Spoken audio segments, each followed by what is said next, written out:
அபி இதுதான் அரைக்கீரை. அரைக்கீரைங்கிறது இப்படி க்ளீன் பண்ணிக்கணும். கொஞ்சம் இந்த மாதிரி இந்த தெரியுதா, இப்படி இப்படி க்ளீன் பண்ணிக்கணும். ரொம்ப காம்பு திக்கு காம்பாக இருந்தால் யூஸ் பண்ண வேண்டாம். கொஞ்சம் காம்பு இந்த மாதிரி, அதுக்குன்னு கம்ப்ளீட் இலை மட்டும் இப்படி எடுக்க வேண்டாம். இந்த மாதிரி எடுக்கலாம். இலையை இப்படி எடுத்து ஒரு 2 டைம்ஸ் அல்ல 3 டைம்ஸ் கழுவணும். கீரையே வந்து ஒரு 2 அல்ல 3 டைம்ஸ் கழுவணும். ஏன்னா அது தரையில் வளருதுல, அதனால் நல்லா கழுவிட்டு இதுக்கு முக்கால்வாசி கீரைக்கு வந்து பாசிப்பருப்பு தான் போடுவோம். என்ன கூட்டு அதுக்கு பேர் பாசிப்பருப்பு. நான் வந்து அம்மா 2 டேபிள் ஸ்பூன் எடுக்கிறேன்.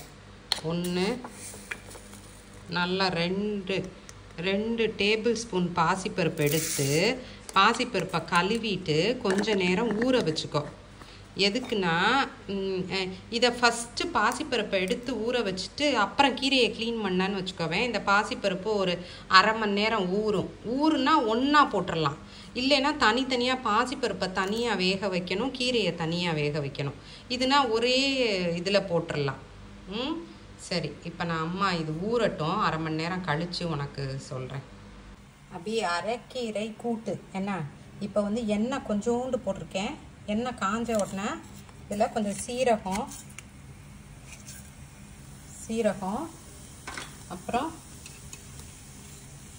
உளுந்தம்பருப்பு, அப்புறம் கொஞ்சோண்டு வெங்காயம், ஒரு 2 பல்லு பூண்டு, ஒரு சிவப்பு மிளகா, காஞ்ச மிளகா எல்லாம் போட்டு, தக்காளி பிடிச்சா போடலாம். ஆனால் தக்காளி எல்லாம் போடுறதில்ல. வேணும்னா தக்காளியும் போட்டுக்கலாம். டேஸ்ட்டு பிடிக்கும்னா ஒரு சின்ன தக்காளியாக ஒரு தக்காளி போட்டுக்கலாம். இது கொஞ்சம் வதங்கின உடனே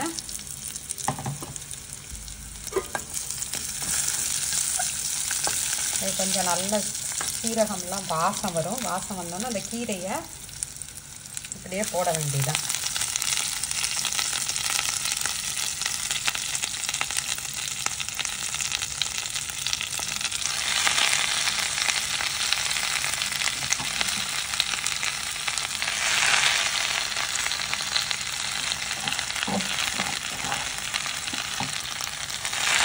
கீரை அப்படியே போட்டு கொஞ்சம் நேரம் விட்டுட்டேன்னா அது அப்படியே அமுங்கின உடனே அப்புறம் பருப்பை போட்டு வைக்கும். இது கொஞ்சம் நேரம் அப்படியே விட்டேனால இந்த கீரை அப்படியே உள்ள அமுங்கும்.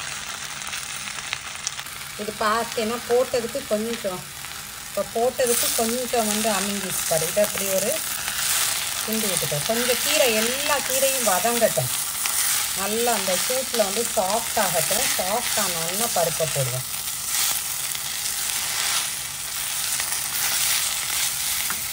இதில் கொஞ்சம் மஞ்சள் போட்டுடலாம். உப்பு வந்து திறந்துட்டு தான் போடணும். இப்போ வேண்டாம் உப்பு.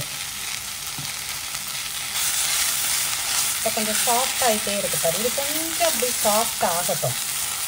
இதில் வெறுமனை பருப்பு போடாமையும் பண்ணலாம். சும்மா கொஞ்சோண்டு வேணுங்கிற தண்ணியை, அரிசி சாதம் கழுவுறோம்ல சோறு, அது கழுவுற தண்ணியை ஊற்றி மூடி அதுவும் பண்ணலாம். அதுவும் நல்லாயிருக்கும். அதுக்கு கொஞ்சம் தக்காளி போடணும். மண்டி, அது வந்து அரைக்கீரை மண்டி. இது வந்து பருப்பு போட்டால், பாசிப்பருப்பு போட்டால் இது கூட்டு. இந்த பாரு இப்போ எல்லாம் அமுங்கிருச்சு. ஓகேயா? இப்போ கீரை எல்லாம் பாரு நல்லா அமுங்கிருச்சு. இப்போ நம்ம வச்சுருக்கிற இந்த பாசிப்பருப்பு ஊற வச்சேல, இந்த பாசிப்பருப்பு ஊற வச்ச 2 டேபிள் ஸ்பூன் பாசிப்பருப்பு அதை போட்டு கீரையை மேலே வச்சுட்டேன். பருப்பை கீழே விட்டு கீரையை கொஞ்சம் மேலே.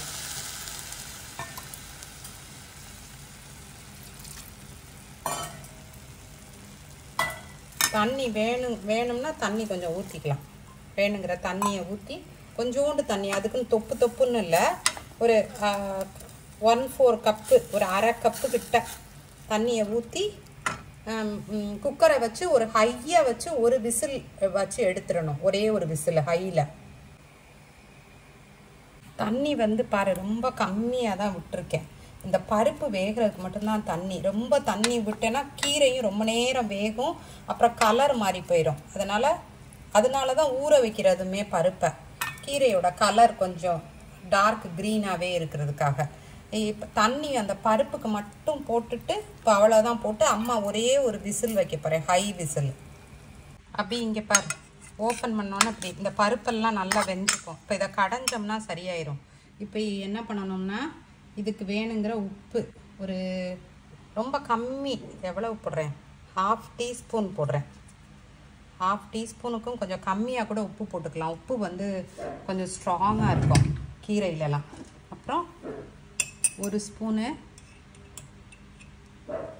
நெய் போட்டுட்டு, நெய் ஒரு சின்ன ஸ்பூன் நெய் போட்டு இப்போ என்ன பண்ணணும், இந்த கரண்டியை வச்சு நல்லா இப்படியே மேஷ் பண்ணி கொடுக்கணும். நான் மேஷ் பண்ணிவிட்டு உனக்கு காமிக்கிறேன். இதுக்கு தண்ணி வேணும்னா கொஞ்சோண்டு தண்ணி ஊற்றி மேஷ் பண்ணலாம்.